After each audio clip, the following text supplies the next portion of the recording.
Yes. Welcome to another stream, guys. I'm here joined once again by Gavin. Gavin, how you doing, man? Good. Thank you. Happy days. Guys, we're going to be discussing the two wingers in the academy side here with Mabude and Borges. They're the ones that everyone's talking about at the moment, and rightly so. Their performances at present are off the chart. So we're going to be discussing them. Sort of like how they're playing at the moment, styles as well. I know some of you might not see some of the academy football, so we'll go through some of their styles of play. And really, what can they do in the future? You know, I mean, I think they're both at the point where in the next year or two, they're going to be looking at first-team football, whether it be for City or someone else, and maybe have a bit of a conversation about their career path. But if you've not already done so, guys, please drop a like on the stream. We're currently on 87 likes. Let's see if we can get that up to 100. Make sure you subscribe to the channel as well if you're new. And go check out Gavin for all the latest academy news on Twitter, MCFC_EDS_acad. Right, where should we get started? I want to talk about, first of all, the quite emphatic win over Seville, 5-1. Borges hat-trick. Mabude got one as well as Dixon got on the goal sheet as well. Borges at the moment, Gav, everyone's talking about him, rightly so. You know what I mean? It was brilliant. I remember the Mansfield Town game; he was unlucky there as well. This guy's got it all, has he not? I mean, he's going to go right to the top. He should do, really, because like I say, what he shows at the minute, you know, he frightens the hell out of defenders, and like I say, his pace, his control, his power, and his finishing ability are top drawer, aren't they, at this level at the minute? And obviously, he can only play what's in front of him, and he's proven himself so well. And like I say, in that game in Sevilla, they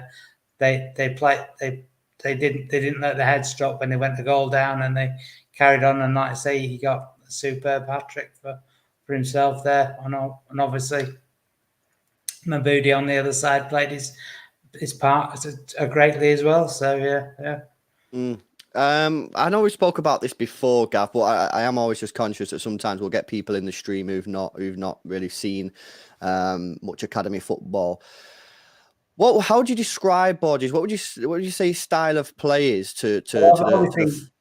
He's not a tall player, but my God, he's strong with his size, and he's so quick, and he loves taking on the fullbacks and putting the ball in as soon as he can, and if there's no one there, he'll carry on and try and get the goal himself. He's, you know, he's really good at looking up and seeing what's there, and then, you know, making a good decision generally about what options he can do. And yeah, he's and when you hear him speak the interview afterwards, like you say, because obviously he's got Iberian parentage, but obviously he's lived in Manchester all his life. He just sounds like a normal man. It's great. He's, You know what? Something actually that you mentioned there about like looking up and stuff. Something that strikes me is the quality of the ball into the box, and I think that's largely down to the fact that he's one of very few players at this age that I rarely see who actually looks up when they've got the ball. And yeah, that might sound stupid to some people, but if you watch a regular academy football, yeah, a lot of talented players, but the head's always looking down. Now, of course, that is something that kids, I remember being told that when I was a kid playing football, but it's very hard to do.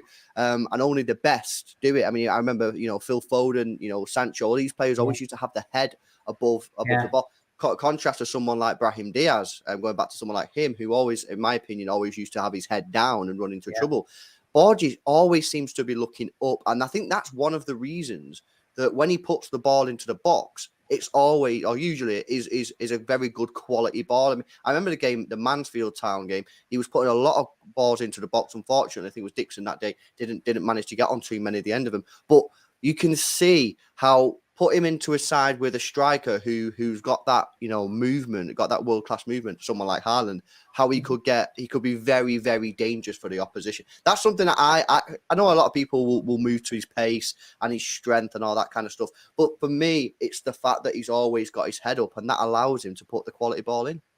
Yeah, I think that was perhaps what if you're going back to a couple of years ago, the player that we thought may have been a player was Jaden Braff, but he didn't. Did he keep his head up? Did he? I think he was one that would run down the wrong channels and stuff. But his skill and pace would go taking past players, but then inevitably just rush and didn't know what to do sometimes. So, but yeah, no, Carlos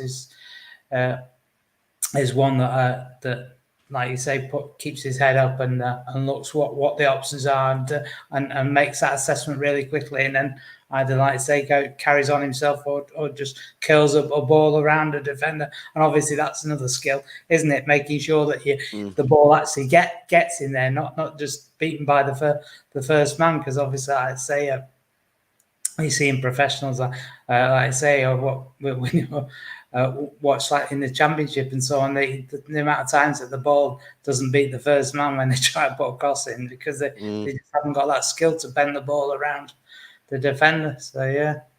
It's certainly got high potential. I want to just take a moment now just to have a look at his history and his past, going back to last season. Mixed in between the 18s and did get some ADS and Premier League 2 minutes, albeit not that much. It is season this season. I think we might have spoke about this in pre-season. It surely is just to get through Premier League 2. Maybe feature off the bench in a Carabao Cup game, maybe. But surely his main focus is just getting in that Premier League 2, terrorising that, showing that he has got the quality and he's better than that league. And then basically assessing the situation at the end of the year. He's not going to get too much, first team football, not with Phil Foden, Grealish, Mahrez, Palmer already all above them. Bernardo Silva even playing some right wing football. So it's just going to be playing Premier League 2. Like I say, he didn't play too many games last year in the Premier League 2. So surely that's just his aim, innit? Am I right? Yeah, well, as I say, I think he'd have played a few more had he not had the injury issues earlier in the season. But yeah, no, it's the right thing to do to have that full Premier League 2 season and see if you can post the top numbers and create as many chances as you can and score as many goals as you can. And obviously, for how we started the season, you can't see anything other than having a great season, barring injury.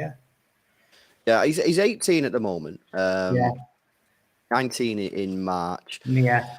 I mean, it's kind of changed since, maybe, 5 years ago, 6 years ago, whatever, maybe even going back before that, where it was sort of like 21, 22, where players would try to break through.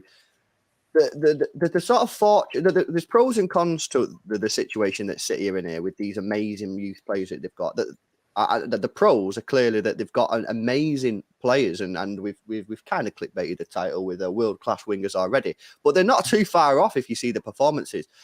That's really good because what your academy side's doing well. It's showing that your coaching and your development through the academy years is working.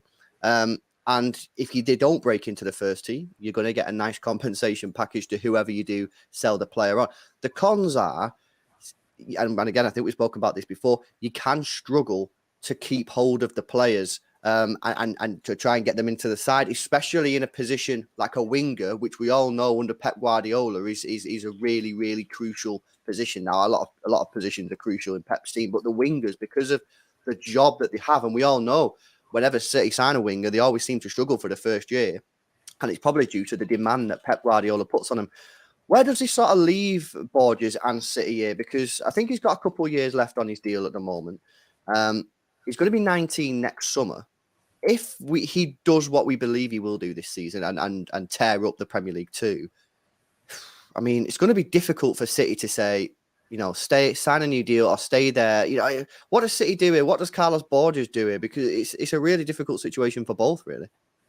Well, as I said, I think we are slightly weak on that left side. We have an injury to Grealish, and realistically, we've only got Phil that's naturally out there, haven't we? So, and if Phil gets a knock during the game, we're just having to manoeuvre players about. I mean, obviously they're still world class and they'll still do a really, really good job, but you still want that threat on that left side, and I think come next season, if like say he's had that great season, Pep could surely see that and say, yeah, you should be our third choice left-sided player, and get some good minutes. Like I think what Palmer would have done last season had he not been injured as much. I think definitely. What's kind of funny here is I think that with Ilkay Gundogan, who, I think Ilkay Gundogan will end up staying now at City, but Bernardo Silva, obviously we don't know what's going to happen with him next season. If City decide to replace him, then I think it would be difficult for Borges, because I hear what you're saying, the third choice, but I mean, he's still not going to get that many minutes compared to someone like a Dortmund or a Leverkusen, someone like that. Will just come along. Realistically, at the minute, Palmer's third choice on the right, isn't he? Because he's behind Alvarez and Riyad, isn't he? So he is. But I think it's difficult for me on Cole Palmer, because I think Pep really, really, really likes Palmer. And I think he's going to force him in. Now, I'm not saying he doesn't like Borges. What I'm simply saying is that he's not played for City yet, and we've not seen how Pep treats Borges in a first team scenario. With Palmer, I get the impression that Pep loves him and adores him, and he's going to play a lot of minutes. He might be like that with Borges, but the point that I'm making here is, if it gets to the summer and City say, okay, be the third choice, we'll get you in, and you see what you do, or you get an offer probably from Germany, and it's probably along the 10 to 15 million mark, something like that, probably towards the 15 because it's Borges. And you're going to play regular football and you're going to get 30k. This is the vulnerable position that City are in, which you keep saying, and it's really, really difficult to find a solution, because City are not going to say to Borges, okay, well, we're not going to make you first choice winger, but they're probably not even likely to say you're going to be second choice wingers. So is it just a case that we just get these players in and sell them on, or does there need to be a strategy change here? Because, I mean, I don't know. It's difficult because we keep winning trophies, Gav. So I can't sit here and complain about it. Do you know what I mean?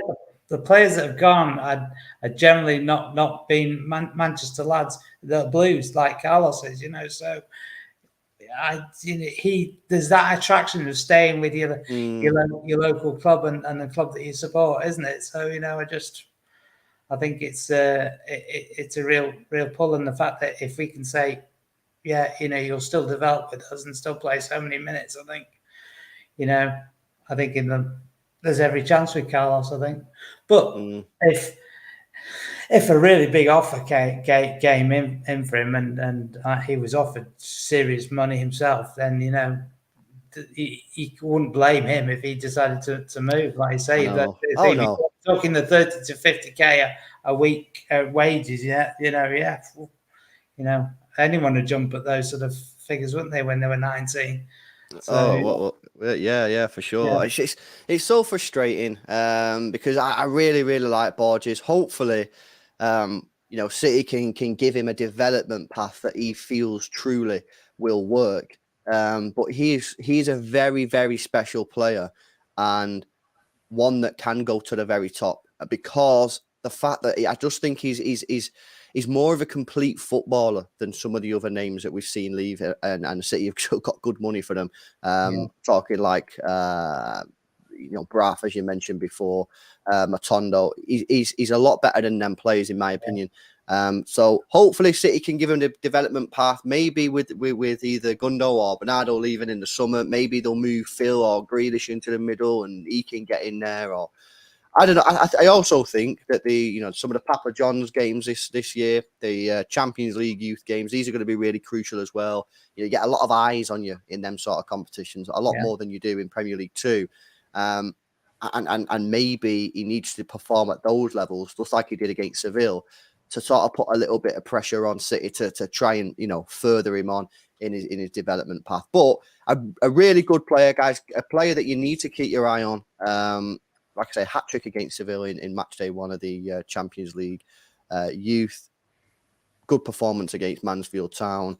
How's he started in Premier League 2 this year, Gav? I've actually not checked, not got the numbers for that. Has he done all right? Yeah. I don't 2 goals, 2 assists in 5 games. Yeah. There you go. So not bad. But guys, that is Carlos Borges. Alexander James, thank you for coming, a new member, mate. I appreciate the support. And Con Robbo says, has he been here for 3 years? Can be in UCL B squad. He has been here for 3 years. Been here since about 8, I think. Yeah. He's been here for a while. Yeah. Right, okay, that's in fact, before we move on to Mabude, has anyone got any questions on Carlos Borges before we move on to going back to that question? You only have to be in 2 years to be in the squad, not 3 years. Yeah, that's why we get you on, Gav. Yeah. As he smirks, he's like, I know. Any questions about Borges? Billy Hargrove says, I think Borges will leave City. Fingers crossed that doesn't happen, mate, because he's a really, really good player. Anything else on Borges, guys? Well, if you do have any questions on Borges, I am in the chat. But we are gonna move to Mabude now. In fact, City till I die. Just put. I went to school with Dia Mabude when he was at Rangers. Top guy, top player. Interesting. Didn't he have a brother? Didn't the two of them? Yeah, he's got an older brother. Yeah. Right. Okay. I think he's perhaps got a younger one as well. So he may be at Rangers still as well. I don't know. Yeah. I'm sure he's got another one as well. Yeah. Interesting. Right, guys. We're going to move on to Mabude now. Again, 18 years old. He's 19 in May. City got him from Rangers not too long ago, actually. I actually remember when we signed him. I think it was a few years ago. Anyway, really, really sort of promising player. A bit different to Borges in the styles of play. Again, sort of similar question, just for people who've not seen him play, Gav. What would you say his style of play, and maybe what's his main differences to Carlos? Yeah, I think Carlos likes to hug the wing more, doesn't he? And take the defenders on in a more traditional style winger, where he looks to put the cross on. Whereas like Mabude is, I think, looking to cut inside and run directly at the player, and then obviously likes the ball through as well, and then he gives the keepers the eyes and likes to finish. He's got a powerful shot on him, and he scores quite a few at the going deep in towards the near post and squaring it across the keeper or through the legs, near post. He seems to read what the keeper's doing quite well to finish. Obviously sometimes the keepers make some really good saves, but I think more often than not, he once he gets in those positions, he's more likely to score than see his shot saved or miss. Yeah. A very different type of player to Borges, as I say, but an exciting player. I'm not going to say more exciting, but some people might, because of the way that he actually plays. He's getting in there a bit more. We'll get his stats up in just a moment, but another really, really interesting player. And a player that's probably going to have the same sort of questions as Borges in terms of development plan. He's going to, again, have people interested in him, especially because you'll get the goals, you'll get the numbers that'll just automatically get people asking questions and checking on his availability. Again, I think he's got a couple of years left on his current deal. I want to have a look at then last year's numbers. Listen to this, guys, absolutely incredible. 30 games, 14 goals, 19 assists.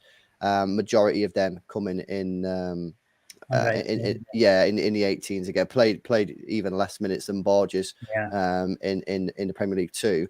However, obviously, like Borges has made that step up this year to Premier League 2, and he's got off to a good start. 5 games, 3 goals in the Premier League 2, and of course getting a goal and assist against Seville last week. Obviously, brilliant start that for the Blues in that a campaign that we've struggled in since we've been in it.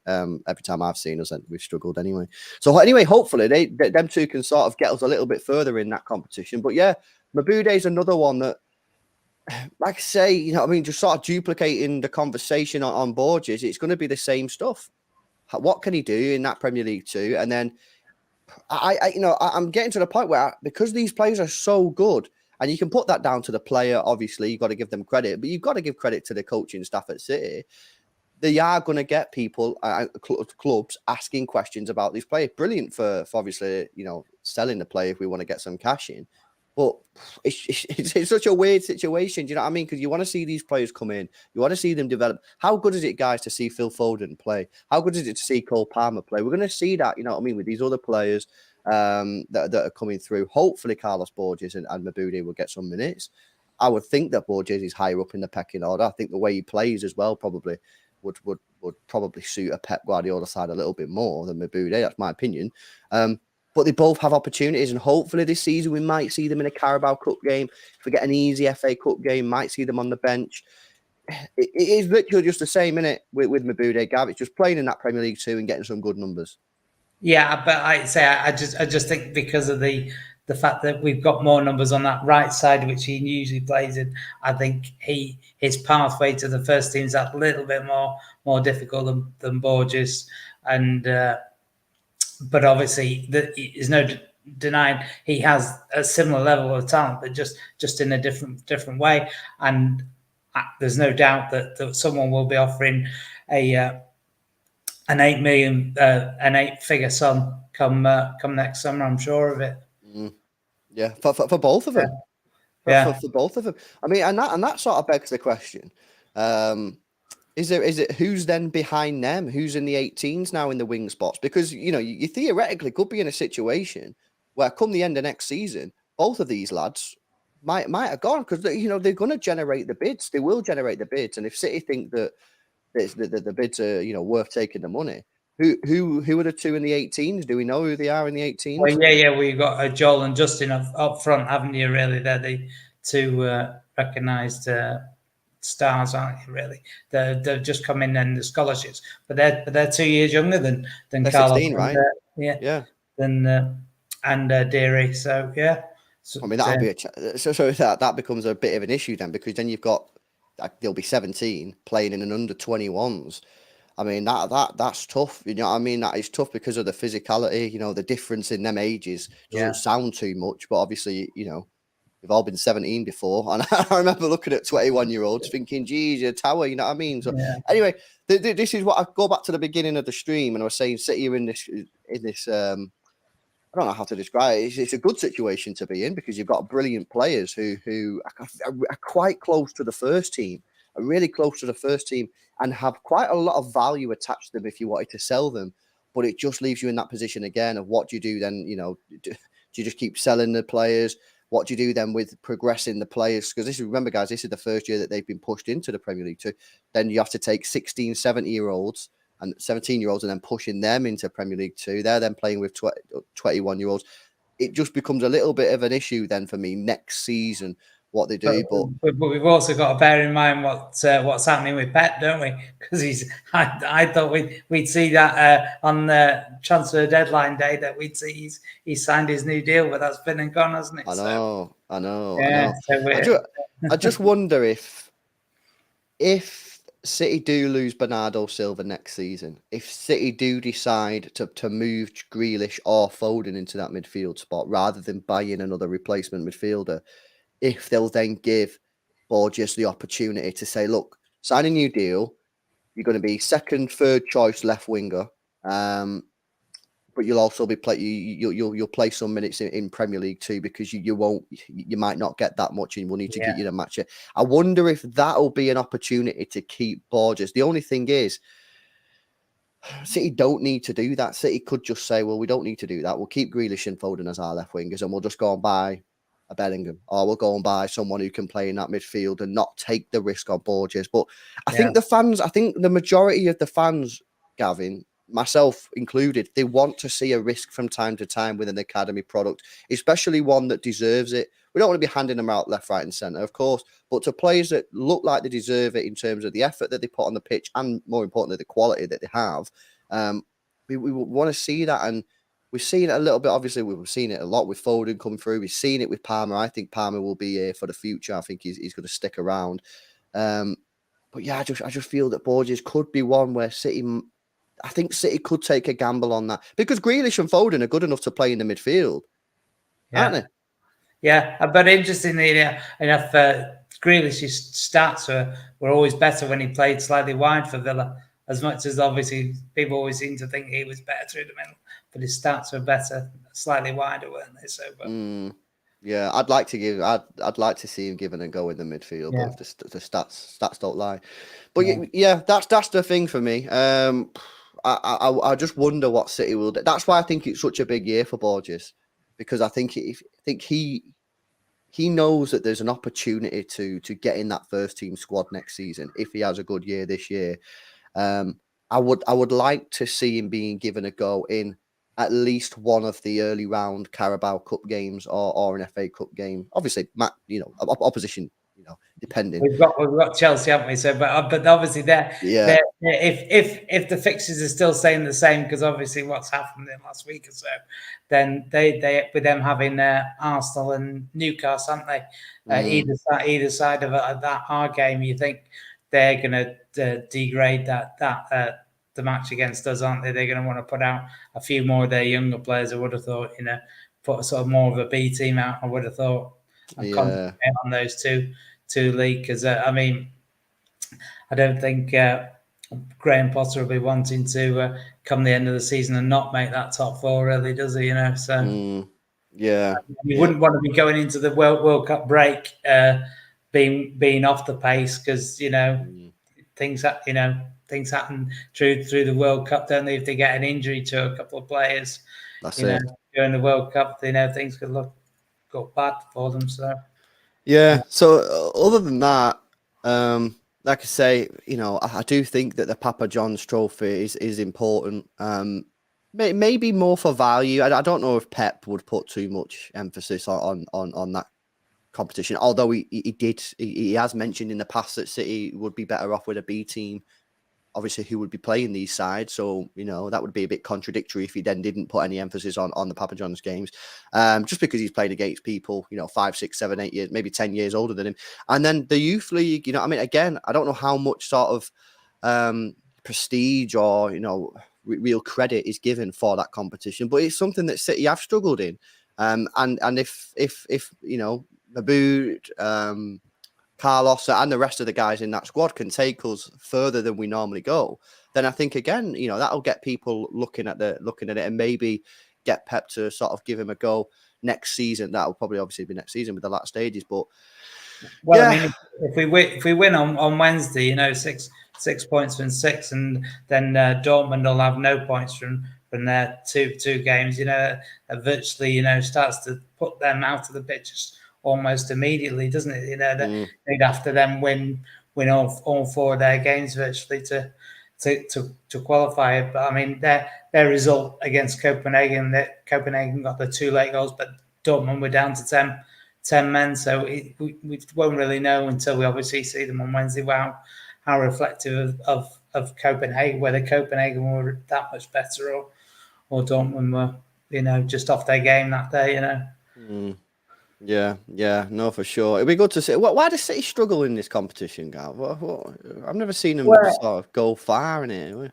just I don't know why we didn't do so well when we changed coaches, because I thought we had the playing staff, but just didn't quite work out. But obviously last year was Brian's first year, and I think he was just taking a few months to get used to what was required of him. And obviously by the end of the season, we saw how good we were in the PL2 and everything. And I think he'd really got the understanding of the different players and what they could offer and different things. So I'm a lot more confident this year. I think he's been a really good appointment, and hopefully he'll be here for at least another one more year. So there's some continuity with the young lads. I always like to say, give a 3-year spell for managers, because then they can see them through from 16 to 19, can't they? It's a good space for them to understand where they can develop as players. But someone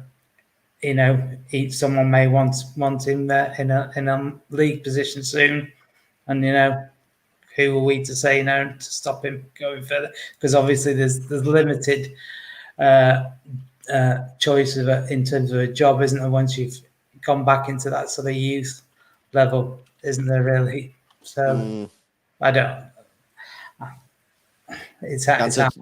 The answer to the question is it's just the academy follows the City first team in Europe, and maybe this is the year. I have a feeling, Gav, that this is the year that City eventually will win the Champions League. So maybe the academy will do the same. That'd be nice. Right, guys, I think we've pretty much covered both Borges and Mabude, and we have spoke about them before, of course. How can you not? Every time they seem to step on the pitch, they're doing really well. So if you've got any final questions for myself or Gav about the academy, or if you've got a question or two about the first team, then fire it in the chat. We spoke about this a lot, Faith, but Gav, just a quick one on Rico Lewis. Yeah, obviously, it's been great for him, and he's lived up to every expectation that we thought he would do, and let's hope he gets some more minutes here and there, because like I say, Kyle's not getting any younger, and he's been slightly off his game, hasn't he, so far this season? So just to be able to rotate the fullbacks a little bit more. Obviously, Akanji being able to play fullback probably helps things a little bit, but yeah. Question here from Harry. Gav, I'll let you answer this one because it's quite a tricky one. But if any Man City academy player can go on to be a top 5 player in the world, who would it be and why? No pressure there, but what are you thinking? Well, like we talked the other week, in his position, Shea Charles, in that sort of defensive midfield, Yeah, we did rave about him, didn't we? Yeah. Sometimes players like that, they can, but whether or not they reach that sort of top 5 in the world, but certainly possibly top 5 in their own position. Yeah, possibly. Yeah, he's a player, guys. Yeah. That won't be rated as highly as sort of the Borges and that, you know what I mean? Because they get the limelight, they get the stats, the numbers, but he put in a top performance the other week. It was a really good performance. Sorry, I clicked this one. No, that's the wrong one again. Blackpool Blu-ray says thoughts on Thomas Galvez. I don't know if I've seen him. Have I seen him play? Yeah, he played in Sevilla, didn't he? Yeah. Did he play? Yeah. So yeah, the left back. Yeah. He's a decent enough player. I don't think he's got a particularly really high ceiling, but yeah, decent. Obviously, Juan was probably the better player, but obviously we were offered really good money for him, and really good money. Yeah, you can't really say no to 6 million quid, guys. Exactly. Not when I don't think he would have made it at City. But you never know. Good luck to him at Southampton. A couple of final questions here. Billy says, "How's the attitude from Borges?" I've not seen anything from Borges that would indicate he's got a bad attitude. No. No, Gav neither. Dennis says, question for Gav. Our academy system is obviously very good and has produced some very great players. Are there any flaws in the system? Maybe other than the ones that we've already mentioned about Well, tricky. it's only once they're leaving the academy stages that it becomes a slightly flawed system, because there's no sort of direct pathway, isn't there? But in terms of developing them and making them into a player that's ready for some first team football at a very high standard, no, there isn't. No, not that I can see. Final two questions then. Matthew says, do you think James Trafford has a career at City? Interesting question. James Trafford doing really, really well on loan at Bolton. Thoughts, Gav? Again, it's difficult because of Edison never really getting injured and still got many years left. I think if we were talking about James in about 3 or 4 years' time and he was 19, then I'd be saying yes, definitely. But I think he'd be better, obviously, forging his career probably somewhere else. We may bring him back, have a buyback and bring him back. But I think it'd be better for his own career to be sold on and create his own legacy at another club to start with. Yeah. And of course, we'll get some good money because we got good money for Bazunu, and know James Trafford's just as good, if not better, in some people's eyes. Final question: do you think Edozie, McAtee, or Lavia could come back and become a City regular? Obviously, Edozie and Lavia have both made permanent moves to Southampton, guys, and McAtee is on loan at Sheffield United.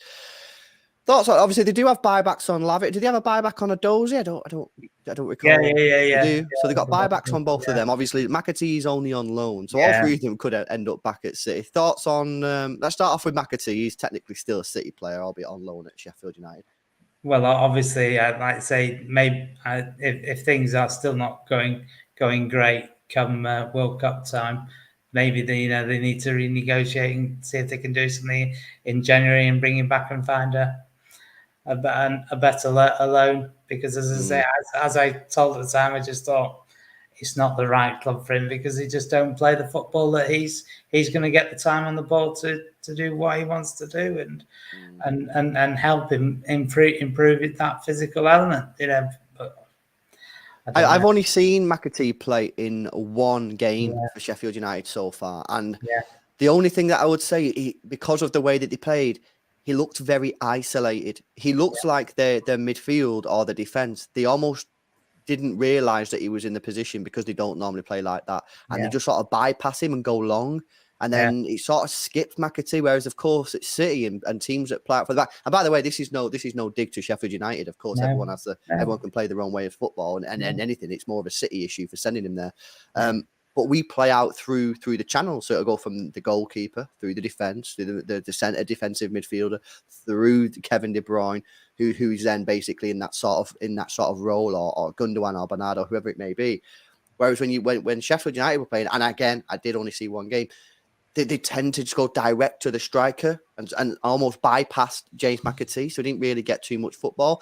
That again, that's more of a City issue. They should have done the research on that. Gavin did raise this at the time and said it's a bit of a strange move, as you did with the Liam Delap one as well. You proved right that on the manager obviously getting the sack there. So, but he's got the talent, hasn't he, guys? He's got the talent. It's just about getting that development, whether it be at City or somewhere else, and then bringing him back.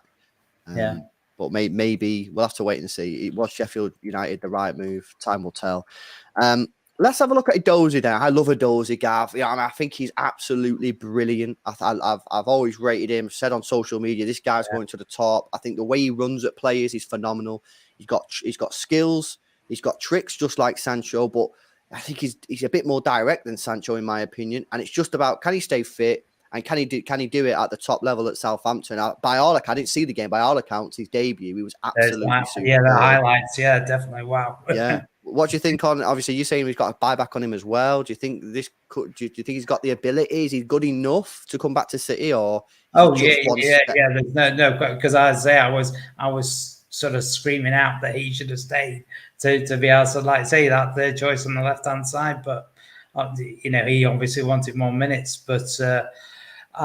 yeah, he would definitely come back and do a great job for us. No question about that. But the question is, would he want to until he was guaranteed a more of a prominent role? And at the minute, as I say, with Grealish and Phil on that side, it all depends on what happens next summer, doesn't it? Like you say, with Bernardo and Gundogan, how's our midfield going to look?